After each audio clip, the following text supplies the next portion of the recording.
Good morning, Ichigo, and welcome, ladies and gentlemen, to Bleach, episode 12. Review from your host, Griever, as always. This episode is a Chad episode for the most part. The later half of the episode is all about Chad, and you know what? Chad used to be a Chad. Chad used to be someone. You know, I like his backstory. I like his character. I like my boy Sado. I like him. And I'm upset at his treatment. Him, Orihime and such. If you guys remember in my last episode review, I talked about having a mixed match of characters, you know? When you have a shonen main cast, when you have a group, you don't just fill them, like, let's take Dragon Ball Z. You don't just fill them with Saiyans, right? In Naruto, you don't fill them with tailed beasts. In Bleach, you don't fill them with Soul Reapers. In One Piece, you don't fill them with Devil Fruits. You have different powers, different strengths, different characteristics, right? That's what you do. Unfortunately here, the fleshed outness of said abilities of Orihime, which the most unanswered question in Bleach, Yoruichi turns into a cat, and what the hell's up with Orihime's powers? The two big questions of Bleach. The third one would be the whole Fullbringer thing, right? Like, I can accept the backstory thing about how a Fullbringer becomes a Fullbringer, but the fact that Chad deserved better. Can we all agree that Chad deserved better? Chad was doing good. His arm was a little funky, a little bit of that funky, but I was there with it. I was okay with Chad. Chad was pretty cool.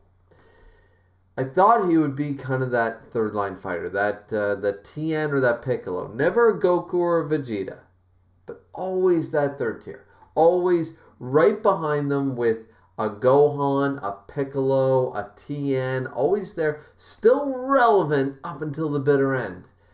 But he couldn't. He couldn't do it. You know, and I find that kind of sad because I really like Chad.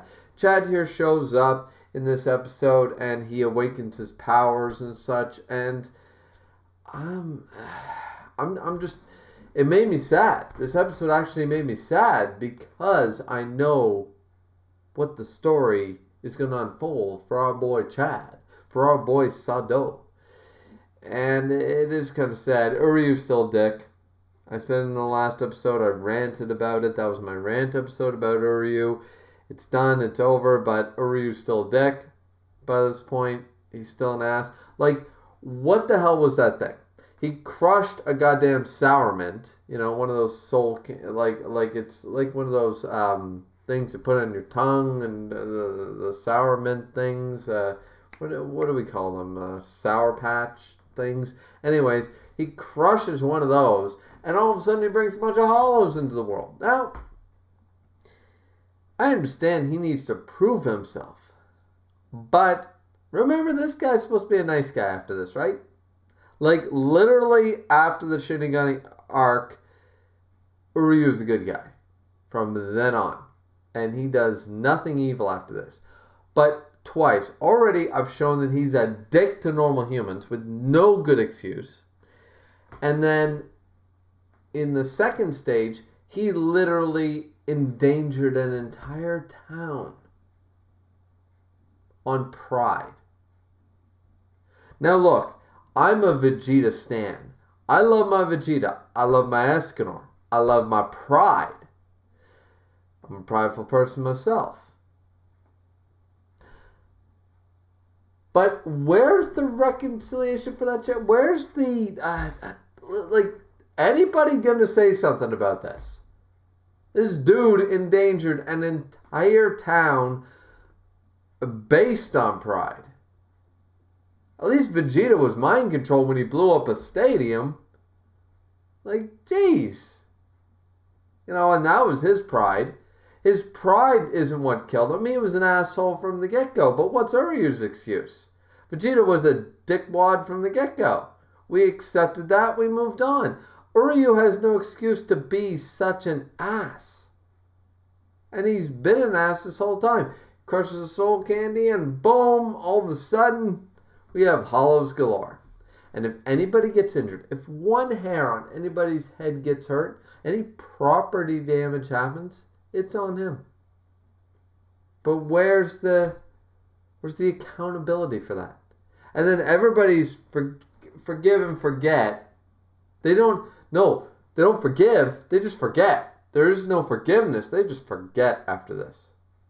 As far as I'm concerned, they just forget completely, like memory loss. It's like a 7 Deadly Sins in here, and we have a Deanne syndrome on every goddamn Bleach character after this.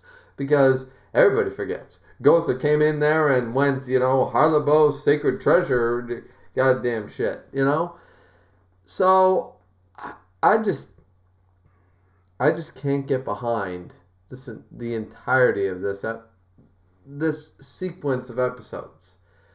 Because Uryu is such an ass, endangering people, pretending to be Vegeta 2.0, and all of a sudden he's going to have he's part of the good guys 5 minutes after this. Like in 3 episodes, he's going to show up to be a part of the gang.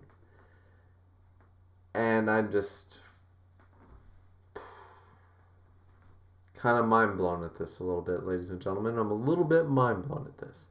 Now we do see Kisuke Urahara react to all this happening. So he knows that the Menos Grande is on its way. I'm assuming Captain Class sitting back there.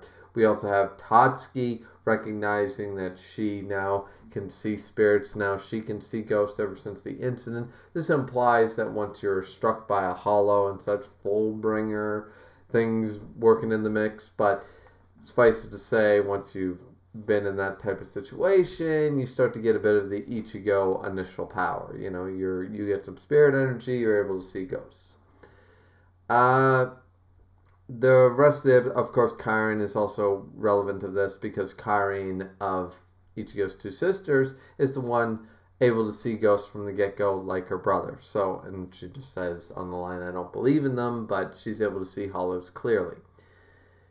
This is not a bad episode, but it's just let's go into the main fight. Honestly, I totally forgot about the awakening of Orihime and Chad's powers. You know why? Because they're kind of irrelevant characters. At the end of the day, it's sad but true.